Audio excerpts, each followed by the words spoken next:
USAID, EGPAF, and you people that are here. More importantly, the young people that are here that will be taking lead and leading us in this. And I think among all the stakeholders here, there are some that are old, like me. I have gray hair and I've lost hair because of age. But I would like you to know that we are with you. We believe that nothing for you without you. And therefore, we'll continue engaging you. You have the capacity. You're not inadequate. You are powerful beyond measure. And you have the capacity to change the tide in terms of HIV epidemic control. Thank you so much for your attention. I look forward to the discussion and, more importantly, the actions that are going to follow ahead, because it is then that we're able to change. Thank you. Thank you very much, Dr. Lungu. Asante sana Dr. Lungu, na asante kwa kuendelea kuweka msisitizo kwamba hakuna jinsi tutaweza kuendelea katika kuandaa huduma za vijana pasipo vijana kuwa kiini na moyo wa kuendesha huduma hiyo. Kwa hiyo tunashukuru sana. Next, I would like to invite Dr. Moses Bateganya on behalf of the Mission Director.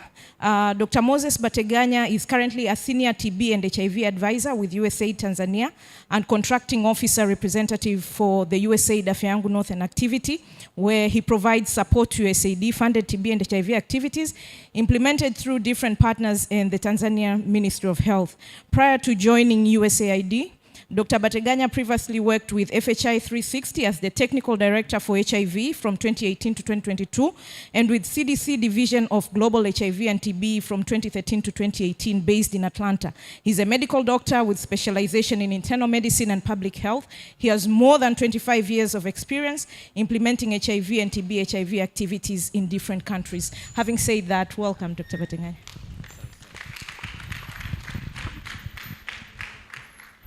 Thank you, Catherine. I think the only correct thing Catherine said is that I'm 25 years old. Okay, good afternoon, ladies and gentlemen. And now I'm sitting between you and an excellent panel of the young people that we came to listen to. So I'm going to read my remarks quite quickly so we can get into the real reason why we are here. It's a great honor and an immense pleasure to be part of this session. I bring greetings from our mission director, Craig Hart, and I want to take a moment to thank EGPAF, UNICEF, and the conveners of this forum, and the government of Tanzania for their leadership in the HIV response, and their role in supporting the gains we've made in sexual and reproductive health programs, especially among youth. Youth are a critical component of USAID's development strategy, and we recognize that achieving health outcomes among youth requires our collective efforts as development partners, civil society organizations, citizens, and the private sector, as has been highlighted in previous sessions in this summit. It is great to see this session being led by youth. It's an excellent complement to the PEPFAR Youth Congress that happened yesterday, and I see that some of the participants are here, so we're happy to continue with this discussion. That event was organized by youth to ensure that youth voices are leading the conversation for HIV programming. At USAID, we also strongly believe in the motto, "Nothing for us without us." And it is a clear example of what we need to see, the youth leading the discussion on sexual and reproductive health and HIV. The US government has been at the forefront of working with the Tanzania government and private sector partners to tackle the major public health challenges. And Tanzania has done a tremendous job over the years. The most recent Tanzania HIV Impact Survey, 2022-2023, which was supported by PEPFAR, showed that out of 1.4 million people, about 83% know their HIV status. And of those who are aware of the HIV status, 98% are aware of their on treatment, and 94% of those have achieved viral suppression. So we are doing very well on the second and third 90. So it is actually critical that this session helps us to identify ways that we can identify, improve HIV testing, especially for youth. Despite the progress that I've highlighted in the 95-95, The results of that survey also showed that there are gaps, especially among male and female youth, 15 to 24, who are experiencing increasing HIV rates.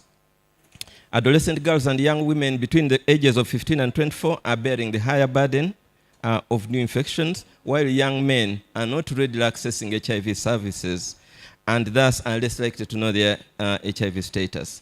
So we must engage youth meaningfully to understand and address the drivers of new infections, and in the country to get people to want to know their HIV status, especially young men. Young people can help us identify the what, where, and how HIV services should be delivered and to address their HIV prevention needs.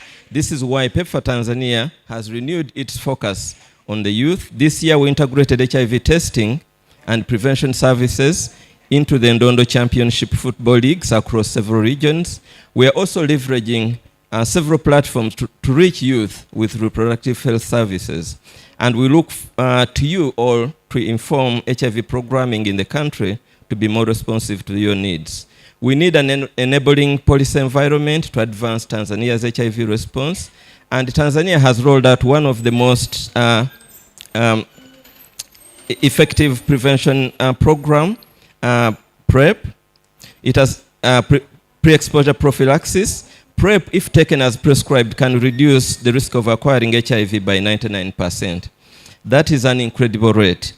Despite our success with PrEP, there is still a long way to go to ensure that everyone who needs PrEP can actually access it. I would like to thank the government of Tanzania for supporting the initial rollout of PrEP, and we trust the government will continue to adopt proven initiatives and best practices supported by a large body of available evidence.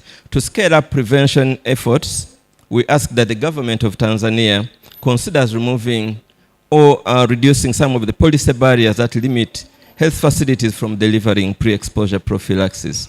This will complement other HIV prevention interventions like increasing access to condoms, scaling up voluntary male medical circumcision, lowering the age of consent for HIV self-testing, and comprehensive HIV prevention education targeting young people. Tanzania has also seen gains in family planning over the last decade, though the unmet need for family planning remains high at 1 in 5 women. We need to address increasing adolescent pregnancy rates, as other speakers have mentioned, ensure access to quality sexual and reproductive health services for this vulnerable group. According to the recent Tanzania Demographic Health Survey, 22% of adolescent girls and young women aged 15 to 19 have ever been pregnant. Domestic funding for family planning is low, and the unmet need for family planning among youth and adolescents is very high. This calls for our urgent attention and close collaboration with the private sector to unlock resources to address these challenges. We must ensure youth have access to quality sexual and reproductive health services and enhance their growth potential, their growth and well-being as they transition into adulthood. I would like to end my remarks by highlighting the need to plan for sustainability of the HIV program. Over the past 4 decades, the Global Fund, PEPFAR, and other development partners have made huge investments in the HIV response. Funds are decreasing. Domestic investment in HIV and AIDS response is critical to preserve the gains that we've achieved towards epidemic control. PEPFAR funds have been declining over the last 3 years, and we expect this trend to continue. We need to simplify our activities with sustainability in mind and work hand in hand with the government of Tanzania to integrate HIV activities into the country's health system. This includes exploring opportunities to expand private sector engagement for the HIV response, to increase government ownership of the program. I urge the government to take the lead on financing and managing the HIV programs, drawing on capabilities and expertise of the private sector, faith-based organizations, and other relevant partners. UNAIDS is leading the effort to develop the country's sustainability roadmap. I urge HIV stakeholders to join forces together to implement the sustainability roadmap once it is launched on World AIDS Day. I want to reiterate that we cannot end HIV/AIDS as a public health threat by 2030 if we are not actively preventing new HIV infections or addressing sexual and reproductive health issues among the youth. I'm happy that the youth are mobilizing themselves and demonstrating their leadership of this effort, and we look for control.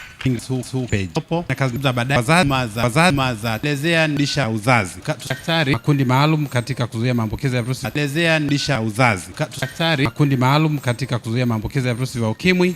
Makundi maalum katika kuzuia maambukizi ya virusi vya ukimwi. Ana kazi zake zaidi zinalenga kwa vijana akifanya kazi Ulaya. Karibu. Female so far higher kwa men at least in a decrease, though from one point to the another 0.11 tumefanya vizuri, tutasaidia unajua, but nurseries that is where that, na tunasema wao wanatabia 53% at least is they have different level of contraception, they have different level of we wish to hear. We have adolescent and youth talkers meeting, which we are there because there are we have which you implement according to all. Kwa hiyo namkaribisha katika maswali ambayo ameuliza Dr. Grace. Okay, karibu sana. Naona kama ni reproductive health challenges na kuweza kuruhusu, na hivyo hasa ni vipaumbele ambavyo tunafikiri kwa we have to the challenge laws increase the enforcement of the child act, economy wa matibabu kazi mwenza kwa tutengenezea mazingira ya kwamba ukizito wanaishia kupata kipokeo yao. Kwa hiyo kama mtu ukikutana na kama kwa sababu tunarudi kwenye kile kitu kwamba upimaji nitalijibu moja kwa moja kwa mtazamo huu. Kwanza kabisa jamii. Tunatoka kwenye setting ambayo kwenye jamii ndio vinavyokuwa vinasababisha mtu. Mama yangu aliniita wakati mimi natokea Sudan, ila mama alishindwa kuconvey ile wazi first is niliwapa mfano vya kwa sisi young people kuweza kuzifanya lakini information solution sheria. Hebu ni kukiongezea tu, sababu ni particularly when you deal with sit with them someone discuss them, they're gonna come like kila kitu umekicentralize hospitalini, umekiweka hospitalini na hospitalini kwenyewe safe spaces centralize hospitalini, umekiweka hospitalini na hospitalini kwenyewe safe spaces hazikuja kwenye huduma ya DSD, differentiated service delivery, kwamba tunataka mtu apate huduma kufanywa kwenye mazingira ambayo zitawamobilize watu, wavutie salamu vijana wote wale. We will find a way, hata kwa kuiba tutaiba. Kwa hiyo na upatikanaji wa mbinu za kuzuia VVU kama vile PrEP, yani ujumuishi wa PrEPs, they have that thing kwenye akili zao kwamba ambacho harufu za condom zaidi na anakuwa zaidi wetu sio rafiki. Tuchelewa sasa, nitawaomba kila mmoja atashika kwa wenzetu ambao watakuja kutoa majumuisho. Kwa hiyo labda tuweza kuboreshwa katika afya uzazi vijana wenyewe. Asante, na mambo mawili tu ya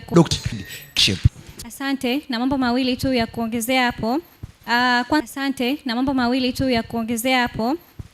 Kwanza kabisa ni utoaji wa elimu zao. Hiyo pia inaweza ikasaidia kwa namna moja au namna nyingine. Lakini pia kwa kwenye SIMAK kama ambavyo 30% huyu anamani kale ka accountability ka vijana pia.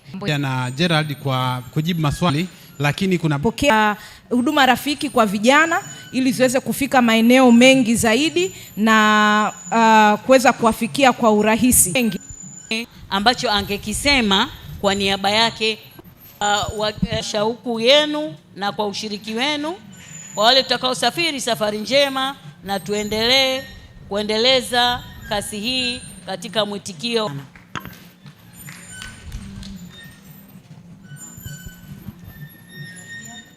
Asante sana mama, na kwa niaba ya Tanzania Health Summit, Rais Dr. Omar Chilo, tunashukuru na tumeandaa zawadi hii. Tunaomba mama atatusaidia kukabidhi kwa ajili ya appreciate ushiriki wenu katika makongamano ya Tanzania Health Summit.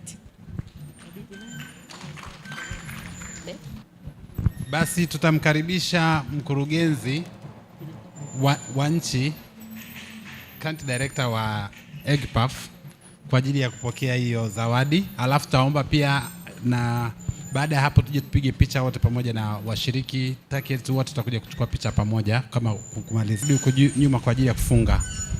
Asanteni sana, tunashukuru sana kwa usikivu pamoja na njaa tulizokuwa nazo. Karibu.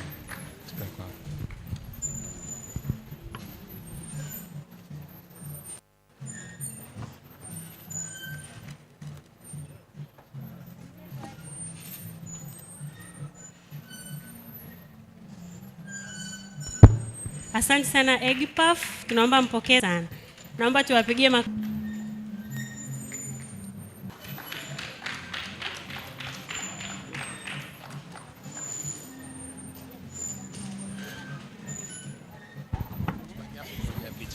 Kwa hiyo tunaomba kwa ajili ya picha Edgar, Gerald, Dr. Margaret, namba chini. Out.